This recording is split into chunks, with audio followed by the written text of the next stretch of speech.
നമസ്കാരം. ഇവർക്ക് daily news അനാലിസിലേക്ക് സ്വാഗതം. സ്വന്തം ഹിന്ദു ന്യൂസ് പേപ്പർ ആർട്ടിക്കിൾസ് ആണ്. ഇന്നത്തെ ഫസ്റ്റ് ആർട്ടിക്കിൾ എഡിറ്റോറിയൽ പേജിലെ ആർട്ടിക്കിളാണ് നമ്മൾ ആദ്യം നോക്കാനായിട്ട് പോകുന്നത്. Intra group caste variances equality and the courts grace എന്നുള്ളതാണ് ഈ ആർട്ടിക്കിളിന്റെ ഹെഡ്ലൈൻ ആയിട്ട് നമുക്ക് വായിക്കാനായിട്ട് സാധിക്കുന്നത്. അപ്പോൾ ഈ ഒരു ആർട്ടിക്കിൾ തീർച്ചയായിട്ടും നമ്മുടെ പൊളിറ്റിയുടെ പോയിന്റ് ഓഫ് വ്യൂലാണ് നമ്മൾ ഡിസ്കസ് ചെയ്യാൻ പോകുന്നത്. അപ്പോൾ ജനറൽ സ്റ്റഡീസ് പേപ്പർ 2ന്റെ പോയിന്റ് ഓഫ് വ്യൂ ഉള്ള സോഷ്യൽ ജസ്റ്റിസിന്റെ ആംഗിളിലും ഈ ഒരു ആർട്ടിക്കിൾ നമ്മൾ ഡിസ്കസ് ചെയ്യുന്നുണ്ട്. അപ്പോൾ പൊളിറ്റിയും അതുപോലെ സോഷ്യൽ ജസ്റ്റിസിന്റെയും ആംഗിളിലായിരിക്കും ഈ ഒരു ആർട്ടിക്കിൾ നമ്മൾ ഡിസ്കസ് ചെയ്യാനായിട്ട് പോകുന്നത്. അപ്പോൾ ഈ ഒരു ടോപ്പിക്കിനകത്ത് ബേസിക്കലി ഇത് അടുത്ത ദിവസങ്ങളിൽ കൃത്യമായിട്ട് നമുക്ക് കാണാനായിട്ട് സാധിക്കും. കാരണം ഇതൊരു സുപ്രീം കോടതിയുടെ വരാനിരിക്കുന്ന ഒരു ജഡ്ജ്മെന്റുമായിട്ട് ബന്ധപ്പെട്ട ഒരു കാര്യമാണ്. അതായത് ഈ പറഞ്ഞ പോലെ state of Punjab versus Davinder Singh കേസുമായിട്ട് ബന്ധപ്പെട്ട കാര്യങ്ങളാണ്. അപ്പോൾ ഇതിന്റെ കേസിന്റെ വെർഡിക്റ്റ് അടുത്ത ദിവസങ്ങളായിരിക്കും സുപ്രീം കോടതി പറയുന്നത്. അതിന് മുന്നോടിയായിട്ട് വന്നിരിക്കുന്ന ഒരു ആർട്ടിക്കിളാണ്. അതുകൊണ്ട് തന്നെ എന്താണ് ഈ ഒരു കേസ് എന്നുള്ള കാര്യം, അല്ലെങ്കിൽ എന്തിനെ കുറിച്ചിട്ടാണ് ഈ കേസ് എന്നുള്ള കാര്യമാണ് ഈ ഒരു ആർട്ടിക്കിളിന്റെ ബേസിൽ നമ്മൾ പഠിക്കാൻ പോകുന്നത്. കാരണം ആ ബാക്ക്ഗ്രൗണ്ട് മനസ്സിലായെങ്കിൽ മാത്രമേ ഉള്ളൂ അടുത്ത ദിവസം ഇതിന്റെ സുപ്രീം കോടതിയുടെ വെർഡിക്റ്റ് വന്നു കഴിയുമ്പോഴേക്കും നമുക്ക് ആ അന്നത്തെ ദിവസത്തെ ആർട്ടിക്കിളാണെങ്കിലും വ്യക്തമായിട്ട് വായിച്ച് മനസ്സിലാക്കാനായിട്ട് സാധിക്കുള്ളൂ. അപ്പോൾ ഒറ്റ വാക്കിൽ പറയുവാണെങ്കിൽ ഈ ഒരു കേസ്, അതായത് state of Punjab versus Davinder Singh എന്നുള്ള കേസ് പറയുവാണെങ്കിൽ നമ്മുടെ ഷെഡ്യൂൾഡ് കാസ്റ്റ്, ഷെഡ്യൂൾഡ് ട്രൈബ്സ് വിഭാഗങ്ങൾക്കിടയിലുള്ള ഈ ഒരു സബ് കാറ്റഗറൈസേഷനുമായിട്ട് ബന്ധപ്പെട്ട കേസാണ്. ഇപ്പം നമ്മൾ നേരത്തെ ഇതിനു മുമ്പ് OBCയുടെ സബ് കാറ്റഗറൈസേഷനെ കുറിച്ചിട്ട് നമ്മൾ ക്ലാസ്സുകളിൽ ഡിസ്കസ് ചെയ്തിട്ടുണ്ടായിരുന്നല്ലോ. അതേപോലെ തന്നെ ഷെഡ്യൂൾഡ് കാസ്റ്റും ഷെഡ്യൂൾഡ് ട്രൈബ്സിനും ഇടയിലുള്ള ഒരു സബ് കാറ്റഗറൈസേഷനെ കുറിച്ചിട്ടാണ് ഈ ഒരു കേസിനകത്ത് ബേസിക്കലി പോയിരിക്കുന്നത്. അപ്പോൾ അത് എന്തിനെ കുറിച്ചിട്ടാണ് അങ്ങനെ ഒരു കേസ് ഫയൽ ചെയ്യുന്നത് ചോദിച്ചു കഴിഞ്ഞാൽ റിസർവേഷനുമായിട്ട് ബന്ധപ്പെട്ട കാര്യമാണ്. റിസർവേഷനെയൊക്കെ തന്നെ നമ്മൾ ഈ പറഞ്ഞ ഉൾപ്പെടുത്തുന്ന ഗവൺമെന്റിന്റെ ഓരോരോ അഫർമേറ്റീവ് ആക്ഷൻസിന്റെ കീഴിലാണ് റിസർവേഷൻ പോളിസി ഒക്കെ തന്നെ വരിക.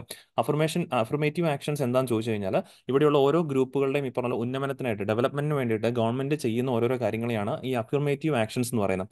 അത്തരത്തിലുള്ള ഒരുപാട് ആക്ഷൻസിൽ ഒരെണ്ണമാണ് ഇത്തരത്തിലുള്ള റിസർവേഷൻ പോളിസീസ്. ഇത് പറയുമ്പോൾ നമ്മൾ ഒരുപക്ഷെ ചിന്തിച്ചിട്ടുണ്ടാവുമായിരിക്കും ഇത്തരത്തിലുള്ള റിസർവേഷൻ പോളിസീസ്, എസ്പെഷ്യലി നമ്മൾ നോക്കുവാണെങ്കിൽ OBCസിന് റിസർവേഷൻസ് ഉണ്ട്, SCക്കും STസിനും ഈ പറഞ്ഞ കാസ്റ്റ് ബേസ്ഡ് ആയിട്ടുള്ള ഇത്തരത്തിലുള്ള റിസർവേഷൻസ് ഉണ്ട്. അപ്പോൾ ഇങ്ങനെയുള്ള റിസർവേഷൻസ് കൊടുക്കുന്നത് അത് നിയമപരമാണോ, അല്ലെങ്കിൽ അത് ശരിക്കും പറഞ്ഞാൽ നല്ലതാണോ എന്നുള്ള കാര്യം നമ്മൾ പലപ്പോഴും ചിന്തിക്കാറുണ്ട്. പക്ഷെ നമ്മളൊരു കാര്യം അറിഞ്ഞിരിക്കുക, കാരണം എസ്പെഷ്യലി ഇപ്പം ഷെഡ്യൂൾഡ് കാസ്റ്റ്, ഷെഡ്യൂൾഡ് ട്രൈബ് വിഭാഗങ്ങളെ കുറിച്ചിട്ട് പറയുവാണെങ്കിൽ പണ്ട് കാലങ്ങളിൽ, അതായത് പണ്ട് കാലങ്ങളിൽ നമ്മുടെ രാജ്യത്ത് ഈ പറഞ്ഞ പോലെ വർണ്ണ ബേസ്ഡ് ഡിസ്ക്രിമിനേഷൻസ് ഒക്കെ തന്നെ നിലനിന്നിരുന്ന ഒരു കാലഘട്ടത്തിൽ ഏറ്റവും കൂടുതൽ എക്സ്പ്ലോയിറ്റ് ചെയ്യപ്പെട്ടിരുന്ന ഒരു വിഭാഗമാണ് ഈ ഒരു ഷെഡ്യൂൾഡ് കാസ്റ്റ്, ഷെഡ്യൂൾഡ് ട്രൈബ് വിഭാഗത്തിൽ പെടുന്ന ആൾക്കാർ. അന്ന് അവർ ഈ പറഞ്ഞ പോലെ അൺടച്ചബിൾസ് എന്ന രീതിയിലേക്കായിരുന്നു റിഫർ ചെയ്തിട്ടുണ്ടായിരുന്നത്. അതുപോലെ ഈ പറഞ്ഞ പോലെ അവർക്ക് നോർമലായിട്ട് സ്കൂളുകളിലൊന്നും പഠിക്കാനായിട്ട് അവസരങ്ങൾ കൊടുത്തിരുന്നില്ല. നന്നായിട്ട് എന്താ പറയുക, ഒരു വർക്കിങ്ങിന് പോലും അവർക്ക് ഈ പറഞ്ഞ പോലെ അവസരങ്ങളൊക്കെ തന്നെ നിഷേധിക്കപ്പെട്ടിരുന്ന ഒരു കാലഘട്ടം ഉണ്ടായിരുന്നു. സോ ആ ഒരു അത്തരത്തിലുള്ള ഡിസ്ക്രിമിനേഷൻ, സോഷ്യൽ വൈസ് ഒക്കെ ആണെങ്കിൽ ഒരുപാട് ഡിസ്ക്രിമിനേഷൻസ് അവർ ഫേസ് ചെയ്തിട്ടുണ്ട്. ആ ഫേസ് ചെയ്ത ഡിസ്ക്രിമിനേഷൻ മൂലം ഈ പറഞ്ഞ പോലെ അവർക്ക് കിട്ടാതെ പോയ ഓപ്പർച്യൂണിറ്റീസ് അവർക്ക് നേടിക്കൊടുക്കാൻ വേണ്ടിയിട്ടാണ് നമ്മൾ ഇന്ത്യൻ കോൺസ്റ്റിറ്റ്യൂഷനകത്ത് ഈ പറഞ്ഞ പോലെ നമ്മുടെ സ്വാതന്ത്ര്യം കിട്ടിയതിന് ശേഷം നമ്മുടെ ഭരണഘടനയ്ക്കകത്ത് ഓൾമോസ്റ്റ് നമ്മൾ ആർട്ടിക്കിൾ 46 DPSPക്കകത്ത് വരുന്നതാണ്. അതിൽ പ്രകാരം ഗവൺമെന്റിനോട് കൃത്യമായിട്ടും പറഞ്ഞിട്ടുണ്ട് ഫോർ അപ്ലിഫ്റ്റിംഗ്, ഇത്തരത്തിലുള്ള കാസ്റ്റുകൾ ഈ പറഞ്ഞ പോലെ അപ്ലിഫ്റ്റ്മെന്റിന് വേണ്ടിയിട്ട് ഇവരെ എന്ത് ചെയ്തിരിക്കണം, എഡ്യൂക്കേഷനും അതേപോലെ എക്കണോമിക് ഇൻട്രസ്റ്റുകളൊക്കെ തന്നെ പ്രൊട്ടക്ട് ചെയ്യാനായിട്ട് റിസർവേഷൻസ് ബേസിക്കലി, അല്ലെങ്കിൽ സർട്ടൺ സ്യൂട്ടബിൾ ആയിട്ടുള്ള ആക്ഷൻസ് നടപ്പാക്കണമെന്ന് കൃത്യമായിട്ട് പറഞ്ഞത്. ആ ഒരു ഇതിന്റെ അടിസ്ഥാനത്തിലാണ് ഗവൺമെന്റ് ഇപ്പോൾ എന്ത് ലോഞ്ച് ചെയ്തിരിക്കും, ഇപ്പോൾ അന്ന് ആ ഒരു കാലഘട്ടത്തിൽ റിസർവേഷൻ പോളിസീസ് ഒക്കെ തന്നെ കൊണ്ടുവന്നത്. എംപ്ലോയ്മെന്റിന്റെ കാര്യത്തിലാണെങ്കിലും, അല്ലെങ്കിൽ എഡ്യൂക്കേഷന്റെ കാര്യത്തിലൊക്കെ ആണെങ്കിലും, പൊളിറ്റിക്കൽ റെപ്രസെന്റേഷന്റെ കാര്യത്തിലൊക്കെ ആണെങ്കിലും നമ്മൾ ഷെഡ്യൂൾഡ് കാസ്റ്റിൽ അല്ലെങ്കിൽ ഷെഡ്യൂൾഡ് ട്രൈബൽ വിഭാഗത്തിൽപ്പെടുന്ന ആളുകൾക്ക് ഈ പറഞ്ഞ പോലെ നമ്മൾ റിസർവേഷൻസ് കൊടുത്തിട്ടുണ്ട്. ഉദാഹരണം, ഒരു എക്സാമ്പിൾ പറയാൻ, പൊളിറ്റിക്കൽ റെപ്രസെന്റേഷൻ നമ്മുടെ 73rd and 74th 74th constitutional amendment act, നമ്മുടെ ലോക്കൽ സെൽഫ് ഗവൺമെന്റുമായിട്ട് ബന്ധപ്പെട്ട ഒരു ആക്ടുകളാണ് 1992 ഓക്കെ. സോ ഈ ഒരു ആക്ടിനകത്ത് ബേസിക്കലി 73, 74th കോൺസ്റ്റിറ്റ്യൂഷൻ അമെന്റ്മെന്റ് ആക്ടിനകത്ത് ലോക്കൽ സെൽഫ് ഗവൺമെന്റ് ഇൻസ്റ്റിറ്റ്യൂഷൻസിലേക്ക് ഇലക്ഷൻസ് നടക്കുമ്പോൾ സർട്ടൻ ഈ പറഞ്ഞ പോലെ സീറ്റുകളൊക്കെ തന്നെ ഷെഡ്യൂൾഡ് കാസ്റ്റ്, ഷെഡ്യൂൾഡ് ട്രൈബ് വിഭാഗത്തിൽപ്പെടുന്ന ആളുകൾക്ക് റിസർവ് ചെയ്ത് വെക്കണം എന്നുള്ള കാര്യങ്ങളൊക്കെ നിയമമുണ്ട്. അതേപോലെ എംപ്ലോയ്മെന്റ് കാര്യത്തിലാണെങ്കിൽ ഇത്ര ശതമാനം വേക്കൻസീസ് റിസർവ് ചെയ്ത് വെക്കണം. ഇങ്ങനെയൊക്കെ നമ്മൾ കൊടുക്കുന്ന ആ ഒരു റിസർവേഷൻ അഫർമേറ്റീവ് ആക്ഷൻസിന്റെ ഭാഗമായിട്ടാണെന്നുള്ള കാര്യം ഓർത്ത് വെച്ചേക്കാം. എന്തിനിങ്ങനെ കൊടുക്കുമെന്ന് ചോദിച്ചു കഴിഞ്ഞാൽ പണ്ട് കാലങ്ങളിൽ ഇവർ അനുഭവിച്ച ആ ഒരു എക്സ്പ്ലോയിറ്റേഷന്, ഈ പറഞ്ഞ പോലെ അവരെ ആ ഒരു എക്സ്പ്ലോയിറ്റേഷനും അവർക്ക് കിട്ടാതെ, ആ ഒരു ടൈം പീരിയഡിൽ അവർക്ക് കിട്ടാതെ പോയ ബെനിഫിറ്റ്സ് അവർക്ക് നേടിക്കൊടുക്കാൻ വേണ്ടിയിട്ടാണ് ഇങ്ങനെയുള്ള കാര്യങ്ങളൊക്കെ തന്നെ നമ്മൾ ചെയ്യുന്നത്. ഹൗവർ, പക്ഷേ ഇങ്ങനെയെല്ലാം കൊടുക്കുമ്പോഴും ഏറ്റവും വലിയൊരു പ്രശ്നം, ഇപ്പോൾ ഈവൻ OBCയുടെ സബ് കാറ്റഗറൈസേഷൻ ആണെങ്കിലും ചെയ്യുന്നതിന്റെ പ്രശ്നം കാര്യം ഇത് തന്നെയാണ്. നമ്മൾ ഇത്തരത്തിൽ റിസർവേഷൻസ് കൊടുക്കുമ്പോൾ ഇതിനകത്തെ സർട്ടൺ കൈൻഡ് ഓഫ് കാസ്റ്റുകൾ, മീൻസ് ഷെഡ്യൂൾഡ് കാസ്റ്റ് അല്ലെങ്കിൽ ഷെഡ്യൂൾഡ് ട്രൈബ് എന്ന് പറയുമ്പോഴേക്കും അതിൽ ഒരുപാട് കാറ്റഗറി ഈ പറഞ്ഞ, അല്ലെങ്കിൽ ഒരുപാടധികം സബ് കാസ്റ്റുകൾ വരുന്നുണ്ട്. ഇതിൽ ഏതെങ്കിലും കുറച്ച് കാറ്റഗറിയിൽ വരുന്ന കാസ്റ്റുകൾക്ക് മാത്രമായിരിക്കും ഈ റിസർവേഷൻസ് മുഴുവൻ കിട്ടുന്നുണ്ടാവുക. അത് കിട്ടാത്ത ഈ പറഞ്ഞ പോലെ ഒരുപാട് സബ് കാസ്റ്റുകൾ നിലവിലുണ്ട്. അപ്പോൾ അത് ആ റിസർവേഷൻസ് കിട്ടാത്ത സബ് കാസ്റ്റുകളുടെ കാര്യങ്ങൾ പറയുവാണെങ്കിൽ സ്റ്റിൽ അവർ ആ പണ്ട് കാലങ്ങളിൽ എങ്ങനെയായിരുന്നു കഴിഞ്ഞുകൊണ്ടിരുന്നത് അതേ ഒരു ജീവിത നിലവാരത്തിൽ തന്നെയാണ് അവർ ഇപ്പോഴും കഴിഞ്ഞു പോയിക്കൊണ്ടിരുന്നത്. അല്ലാണ്ട് ബേസിക്കലി ഗവൺമെന്റിന് അവരെ അപ്ലിഫ്റ്റ് ചെയ്യാനായിട്ട് സാധിക്കുന്നില്ല. അപ്പോൾ കൃത്യമായിട്ട് ഇവിടെ ആവശ്യമുള്ള, അല്ലെങ്കിൽ തീർച്ചയായിട്ടും അപ്ലിഫ്റ്റഡ് ആകേണ്ട ആൾക്കാരെ ഐഡന്റിഫൈ ചെയ്ത് അവരെ ഈ പറഞ്ഞ പോലെ അപ്ലിഫ്റ്റ് ചെയ്യാനായിട്ടുള്ള ഒരു ഉദ്ദേശമാണ് ഇത്തരത്തിലുള്ള സബ് കാറ്റഗറൈസേഷനോട് കൃത്യമായിട്ടും ചെയ്യാൻ ഉദ്ദേശിക്കുന്നത്. ഇത് തന്നെയാണ് നമ്മൾ OBCയുടെ സബ് കാറ്റഗറൈസേഷൻ ആണെങ്കിൽ ഉപയോഗിക്കുന്നത്. അവിടെ ഈ പറഞ്ഞ പോലെ OBCയുടെ റിസർവേഷനകത്തുള്ളതിനകത്ത് സർട്ടൺ കൈൻഡ് ഓഫ് കാസ്റ്റ്, അല്ലെങ്കിൽ സെർട്ടൺ കൈൻഡ് ഓഫ് സബ് ഗ്രൂപ്പുകൾക്ക് ഈ പറഞ്ഞ പോലെ സ്റ്റിൽ റിസർവേഷൻ കിട്ടിക്കൊണ്ടിരിക്കുന്നു. എന്നാൽ റിസർവേഷൻ കിട്ടാതെ പോകുന്ന ഒരുപാടധികം കാസ്റ്റുകൾ അവിടെയുണ്ട്. അപ്പോൾ ആ കിട്ടാത്ത അല്ലെങ്കിൽ ആവശ്യമുള്ള കാസ്റ്റുകളെ കണ്ടുപിടിച്ച് അവരിലേക്ക് എത്തിക്കുക എന്നുള്ളതാണ് ഈ സബ് കാറ്റഗറൈസേഷനോട് ബേസിക്കലി ഉദ്ദേശിക്കുന്നത്. ഇവിടെ sub categorization of SCs also aims to address the intra group disparities by creating smaller groups based on socio economic and education indicators. അതായത് സോഷ്യോ എക്കണോമിക് ഇൻഡിക്കേറ്റേഴ്സിന് സോഷ്യോ എക്കണോമിക് ആൻഡ് എഡ്യൂക്കേഷൻ ഇൻഡിക്കേറ്റേഴ്സിന്റെ പശ്ചാത്തലത്തിൽ നമ്മൾ ഈ SC അല്ലെങ്കിൽ ST വിഭാഗത്തിൽ വരുന്ന sub കാറ്റഗറിയിലുള്ള കാസ്റ്റുകളൊക്കെ തന്നെ നമ്മൾ എന്ത് ചെയ്യുന്നു, ഡിവൈഡ് ചെയ്യുന്നു. എന്നിട്ട് അവരിൽ ഏറ്റവും കൂടുതൽ ആവശ്യമുള്ള ആളുകൾക്ക് എന്ത് കൊടുക്കുന്നു, നമ്മൾ ഈക്വൽ അല്ലെങ്കിൽ ഈ പറഞ്ഞ പോലെ പ്രൊപ്പോർഷണൽ ആയിട്ട് ഡിസ്ട്രിബ്യൂഷൻ നമ്മൾ വീതിച്ചു കൊടുക്കുന്നു. ഒട്ടും തന്നെ ഇത്ര നാളും കിട്ടാത്ത ആൾക്കാർക്ക് കൂടുതൽ ഇത് കൊടുക്കുന്നു, ഇത്ര നാൾ ഒരുപാട് കിട്ടിയതാണെങ്കിൽ കമ്പാരിറ്റീവ്ലി ഇച്ചിരി കുറച്ച് കൊടുക്കുന്നു. അങ്ങനെ ആ ഒരു ഇക്വിറ്റബിൾ ആയിട്ടുള്ള distribution of reservation benefits SCs ഇടയിൽ ഉണ്ടാക്കി കൊടുക്കുക എന്നുള്ളതാണ് ഈ ഒരു കേസിനൊക്കെ ആയിട്ട് പോയിരിക്കുന്നത്. അപ്പം എന്തായാലും ഇത് നടപ്പാക്കുന്നതുമായിട്ട് ബന്ധപ്പെട്ട് അനുകൂലിക്കുന്ന ആളുകളുമുണ്ട്, അതേപോലെ എതിർപ്പുകൾ ഉന്നയിക്കുന്ന ആൾക്കാരുണ്ട് ഈ സബ് കാറ്റഗറൈസേഷനുമായിട്ട് ബന്ധപ്പെട്ട്. സെയിം നമ്മൾ OBCയുടെ കാര്യത്തിൽ പറയുമ്പോഴും ഇതേ രീതിയിലുള്ള ആർഗ്യുമെന്റ്സ് ആയിരുന്നു. ആർഗ്യുമെന്റ് സപ്പോർട്ടായിട്ടും എഗെയിൻസ്റ്റ് ആയിട്ടും പറഞ്ഞ ഇതേ ആർഗ്യുമെന്റ്സ് തന്നെയൊക്കെയായിരുന്നു. നമുക്ക് ഓരോന്നും വ്യക്തമായിട്ട് നോക്കാം. ആർഗ്യുമെന്റ്സ് ഫോർ ഇത് പറഞ്ഞ എന്താ പറയുക, ഇതിന് എഗ്രി ചെയ്യുന്ന arguments for sub categorization agree ചെയ്യുന്ന ആളുകൾ പറയുന്നത് it will address the intra SC inequalities, അതായത് ഷെഡ്യൂൾ കാസ്റ്റിനിടയിലുള്ള ആ ഒരു ഇൻഇക്വാളിറ്റി, സബ് ഗ്രൂപ്പുകൾക്കിടയിലുള്ള ഇൻഇക്വാളിറ്റീസിനെ അഡ്രസ് ചെയ്യാനായിട്ട് സഹായിക്കും. It will help to for better targeting welfare മെഷേഴ്സിൽ സഹായിക്കും, പൊളിറ്റിക്കൽ എംപവർമെന്റിനെ സഹായിക്കും എന്നുള്ളതാണ് കൃത്യമായിട്ടും ഒരു ഫേവറബിൾ ആർഗ്യുമെന്റ്സ് ആയിട്ട് പറയുന്നത്. എന്നാൽ ഇതിന് എഗെയിൻസ്റ്റ് ആയിട്ട് പറയുന്നത് it will lead to diluting reservation benefits, ഇപ്പോൾ കിട്ടുന്ന ആ ഒരു റിസർവേഷൻ ബെനിഫിറ്റ്സ് ഡൈലൂട്ട് ചെയ്യപ്പെടാൻ ഇത് ഇടയാക്കിയേക്കാം എന്നുള്ള രീതിയിൽ പറയുന്നു. ഇറ്റ് ക്യാൻ ക്രിയേറ്റ് അഡ്മിനിസ്ട്രേറ്റീവ് ചലഞ്ചസും പൊളിറ്റിക്കൽ ഡിവിഷനും ഒക്കെ തന്നെ ഈ സബ് ഗ്രൂപ്പുകൾക്കിടയിൽ ഉണ്ടാകാൻ സാധ്യതയുണ്ട് എന്നുള്ളതും ഇതിന്റെ എഗെയിൻസ്റ്റ് ആയിട്ടും പറയുന്നുണ്ട്. അപ്പോൾ എന്തായാലും നമ്മൾ രണ്ട് രീതിയിലും മനസ്സിലാക്കിയിരിക്കുക. ഇതൊരു ബേസിക് ആയിട്ടുള്ള ഈ ഒരു ആർട്ടിക്കിൾ വന്നതിന് അതിൽ നിന്ന് നമുക്ക് ബേസിക് ആയിട്ടുള്ള കാര്യങ്ങളാണ് മനസ്സിലാക്കേണ്ടത്. കാരണം അതിന്റെ ഫൈനൽ വെർഡിക്റ്റ് അടുത്ത ദിവസങ്ങളിലാണ് വരുന്നത്. പക്ഷേ ഫൈനൽ വെർഡിക്റ്റ് വരുമ്പോഴേക്കും നമ്മൾ തുടക്കത്തിൽ പറഞ്ഞ പോലെ എന്താണ് ആ കേസ് അല്ലെങ്കിൽ എന്താണ് ബേസിക്കലി അതുകൊണ്ട് ഉദ്ദേശിക്കുന്നത് തുടങ്ങിയ കാര്യങ്ങൾ മനസ്സിലാക്കാൻ ഈ ബാക്ക്ഗ്രൗണ്ട് ഡീറ്റെയിൽസ് നമുക്ക് ആവശ്യമാണ്. അപ്പോൾ ഇത്രയും കാര്യങ്ങളാണ് ഈ ഒരു ആർട്ടിക്കിൾ നമുക്ക് വ്യക്തമായിട്ട് പഠിക്കാനായിട്ടുള്ളത്. അടുത്ത് നമുക്ക് രണ്ടാമത്തെ ആർട്ടിക്കിളിലേക്ക് മൂവ് ഓൺ ചെയ്യാം. രണ്ടാമത്തെ എഡിറ്റോറിയൽ പേജിലെ ആർട്ടിക്കിൾ തന്നെയാണ്. സർക്കാരിൻ്റെ ഒരു സ്കീമുമായിട്ട് ബന്ധപ്പെട്ട ആർട്ടിക്കിളാണ്. സ്കീം എന്ന് പറയുന്ന ഒരു പ്രോഗ്രാം കൂടിയാണ്. Khelo India youth games programme നിങ്ങൾ കേട്ടിട്ടുണ്ടാവുമായിരിക്കും. സോ ആ ഒരു Khelo India perfect present and bright future എന്നുള്ളതാണ് ഈ ആർട്ടിക്കിൾ ഹെഡ്ലൈൻ ആയിട്ട് വായിക്കേണ്ടത്. സോ ഇവിടെ ഈ പറഞ്ഞ പോലെ സ്പോർട്സ്, നമ്മുടെ രാജ്യത്ത് ഈ പറഞ്ഞ പോലെ സ്പോർട്സ് റിലേറ്റഡ് ആയിട്ടുള്ള ആക്ടിവിറ്റീസിന്റെ കൂടുതൽ പ്രൊമോട്ട് ചെയ്യാൻ വേണ്ടിയിട്ടൊക്കെയാണ്, എസ്പെഷ്യലി യൂത്തിൻ്റെ ഇടയിൽ, കുട്ടികൾക്കിടയിൽ ഈ പറഞ്ഞ പോലെ സ്പോർട്ട് റിലേറ്റഡ് ആയിട്ടുള്ള ഗെയിംസും ആക്ടിവിറ്റീസ് ഒക്കെ തന്നെ പ്രൊമോട്ട് ചെയ്യാനായിട്ടാണ് ഈ ഖേലോ ഇന്ത്യ യൂത്ത് ഗെയിംസ് ഒക്കെ തന്നെ നമ്മൾ വർഷം ഇവിടെ നടത്തിപ്പോയിരുന്നു. ഈ വർഷം പറയുവാണെങ്കിൽ കഴിഞ്ഞ ജനുവരിയിലായിരുന്നു ഖേലോ ഇന്ത്യയുടെ ഈ പറഞ്ഞ 6th എഡിഷൻ നമ്മൾ തമിഴ്നാട്ടിൽ വെച്ചിട്ടായിരുന്നു. മധുരയും ചെന്നൈ അങ്ങനെ കുറച്ച് റീജിയൻസിൽ വെച്ചിട്ടായിരുന്നു ഈ പറഞ്ഞ പോലെ ഖേലോ ഇന്ത്യ യൂത്ത് ഗെയിംസിന്റെ 6th എഡിഷൻ കണ്ടക്ട് ചെയ്തിട്ടുണ്ടായിരുന്നു. സോ ആ ഒരു ഖേലോ ഇന്ത്യയെ കുറിച്ചിട്ടാണ്, എങ്ങനെ അല്ലെങ്കിൽ ഇതിന്റെ ബേസിക് ആയിട്ടുള്ള എന്താണ് ഖേലോ ഇന്ത്യ, ഇതിലൂടെ എന്താണ് നമുക്ക് ലക്ഷ്യം കൈവരിക്കാൻ സാധിക്കുന്നത് എന്നുള്ളതൊക്കെയാണ് നമ്മൾ ബേസിക്കലി നോക്കുന്നത്. ഇതിന്റെ ബേസിക് ഉദ്ദേശം എന്ന് പറഞ്ഞാൽ നമ്മൾ പലപ്പോഴും ക്ലാസ്സുകളിൽ പറയുന്നതാണ്. അപ്പം ലോകത്ത് ഏറ്റവും കൂടുതൽ ജനസംഖ്യയുള്ള രാജ്യമാണ് ഇന്ത്യ. ലോകത്തിൽ ജനസംഖ്യയുടെ കാര്യത്തിൽ മാത്രമല്ല, ഡെമോഗ്രാഫിക് ഡിവിഡൻഡ്, അതായത് 15 മുതൽ 64 വയസ്സ് വരെയുള്ള ആളുകളുടെ കാറ്റഗറി എടുത്ത് നോക്കിയാലും ലോകത്ത് ഏറ്റവും കൂടുതൽ ആ ഒരു പ്രൊപ്പോർഷനൊക്കെയാണ് നല്ലൊരു ഫേവറബിൾ പൊസിഷനിൽ നിൽക്കുന്നത് ഇന്ത്യക്കാണ്. പക്ഷെ അങ്ങനെയൊക്കെ ഫേവറബിൾ കണ്ടീഷൻ ഉണ്ടായിട്ട് പോലും ഇന്ത്യയിൽ ഈ ഒരു വലിയ മത്സര വേദികളിലേക്ക് എത്തുമ്പോഴേക്കും, അതിപ്പോൾ ഒളിമ്പിക്സ് ആയിക്കോട്ടെ അല്ലെങ്കിൽ അതുപോലെയുള്ള മത്സര വേദികളിലേക്ക് എത്തുമ്പോഴേക്കും ഇന്ത്യയുടെ പെർഫോമൻസ് അതൊരു ഉദ്ദേശിക്കുന്ന ലെവലിലേക്ക് എത്തുന്നില്ല.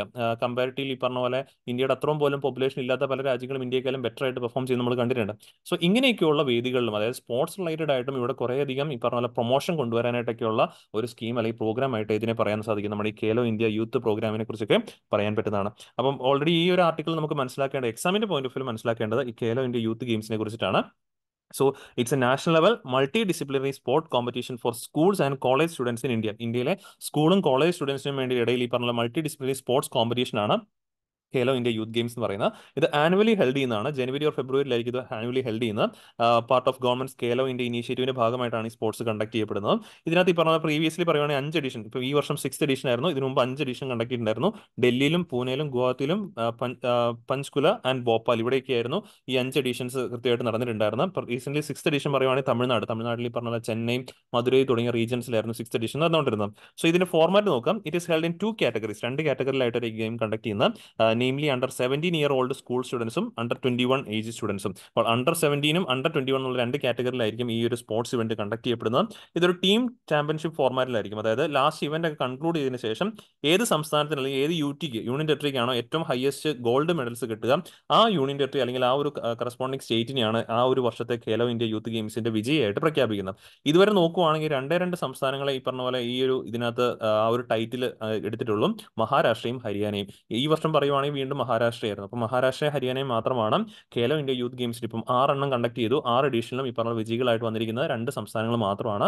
മഹാരാഷ്ട്രയും ഹരിയാനയും മാത്രമേ ഇതുവരെയായിട്ടും ആ ഒരു ടൈറ്റിൽ എടുത്തിട്ടുള്ളൂ, ആ ഒരു ഹയസ്റ്റ് ഗോൾഡ് മെഡൽ ടൈറ്റിൽ കൃത്യമായിട്ട് കിട്ടിയിട്ടുള്ളൂ എന്നുള്ള കാര്യം ഓർക്കുക. അപ്പോൾ മറ്റ് സംസ്ഥാനങ്ങൾ ഒരു കോമ്പറ്റീഷൻ വളർത്തി മറ്റ് സംസ്ഥാനങ്ങൾ ആ രീതിയിലേക്ക് കയറി വരാനായിട്ടുള്ളതൊക്കെയാണ് ആ ഈ ഒരു ഗെയിംസിന്റെ പ്രൊമോഷണൽ ആക്ടിവിറ്റീസ് ആയിട്ട് ഉദ്ദേശിക്കുന്നത്. പക്ഷെ എന്തായാലും നമ്മൾ പറഞ്ഞ കാര്യം ഖേലോ ഇന്ത്യയെ കുറിച്ചുള്ള ജസ്റ്റ് ഒരു പോയിന്റ് ആണ്, ഒരു സ്ലൈഡാണ് കാണാൻ സാധിക്കുന്നത്. അപ്പോൾ ഇതിനകത്ത് ഈ പറഞ്ഞ പോലെ 5th എഡിഷൻ കണ്ടക്ട് ചെയ്യുന്നതായിരുന്നു മധ്യപ്രദേശിലെ ഭോപ്പാലിലായിരുന്നു. 6th ആണ് നമ്മൾ ഇവിടെ കണ്ടക്ട് ചെയ്തത്, ചെന്നൈയിൽ, തമിഴ്നാട്ടിലെ ചെന്നൈയിലെ കണ്ടക്ട് ചെയ്തത്. അപ്പോൾ ഈ പ്രോഗ്രാമിന്റെ നോഡൽ മിനിസ്ട്രി എന്ന് പറഞ്ഞു വെച്ചേക്കാം ministry of youth and sports affairs. കാരണം പലപ്പോഴും ഇങ്ങനെയുള്ള പ്രോഗ്രാമുകളൊക്കെ ചോദ്യം വരുമ്പോൾ, പ്രിലിംസിന് ചോദ്യം വരുമ്പോൾ മിനിസ്ട്രി ചോദിക്കാറുണ്ട്. Ministry of youth and sports affairs ആണ് ഇതിന്റെ ഈ മിനിസ്ട്രിയുടെ നോഡൽ ഏജൻസി ആയിട്ട്, നോഡൽ മിനിസ്ട്രി ആയിട്ട് ബേസിക്കലി ആക്ട് ചെയ്യുന്നുള്ളൊരു കാര്യം ഓർത്ത് വെച്ചേക്കാം. ഓക്കെ, അപ്പോൾ ഇത്രയും കാര്യങ്ങളാണ് ഈ ഒരു ആർട്ടിക്കിൾ നമ്മൾ വ്യക്തമായിട്ടും എക്സാമിന്റെ പോയിന്റ് ഓഫ് വ്യൂ പഠിക്കാനായിട്ടുള്ളത്. ഇനി മൂന്നാമത്തെ ആർട്ടിക്കിൾ, ഇത് പ്രിലിംസിന്റെ പോയിന്റ് ഓഫ് വ്യൂ ആർട്ടിക്കിളാണ്. ഡിഫൻസ് റിലേറ്റഡ് ആയിട്ട് general studies paper 3 defence related article ആയിട്ട് ഇതിനെ പറയാൻ സാധിക്കും. India is the world's top arms importer between 2019 and 2023. അപ്പോൾ ഇത് റിപ്പോർട്ട് പബ്ലിഷ് ചെയ്തിരിക്കുന്ന സ്വീഡിഷ് തിങ്ക് ടാങ്ക് ഏജൻസിയായ സിപ്രിയാണ്. സ്റ്റോക്ക്ഹോം, ഈ പറഞ്ഞ പോലെ സിപ്രിയുടെ ഫുൾ ഫോം പറയുവാണെങ്കിൽ Stockholm international peace research institute ആണ്. ഇതൊരു സ്വീഡിഷ് തിങ്ക് ടാങ്ക് ആണ്. അപ്പോൾ ഇവരുടെ ലേറ്റസ്റ്റ് ആയിട്ടുള്ള റിപ്പോർട്ട് പ്രകാരം ഡേറ്റാസ്, ഈ പറഞ്ഞ പോലെ ആംസ് എക്സ്പോർട്ട് ഇമ്പോർട്ടിന്റെ ഡേറ്റാസ് പ്രകാരം നോക്കുമ്പോഴേക്കും ഈ കഴിഞ്ഞ 4 വർഷത്തിനിടയിൽ 2019-23 വർഷത്തിനിടയിൽ ഏറ്റവും കൂടുതൽ ലോകത്ത് ആംസ് ഇമ്പോർട്ട് ചെയ്ത രാജ്യം ആരായിരുന്നു? ഇന്ത്യ ആയിരുന്നു. അത് കഴിഞ്ഞ വർഷത്തെ പീരീഡ് 2014-18 പീരീഡിനെ കമ്പയർ ചെയ്യുമ്പോൾ 4.7% വർധനവും കൃത്യമായിട്ടും കാണുന്നുണ്ട്.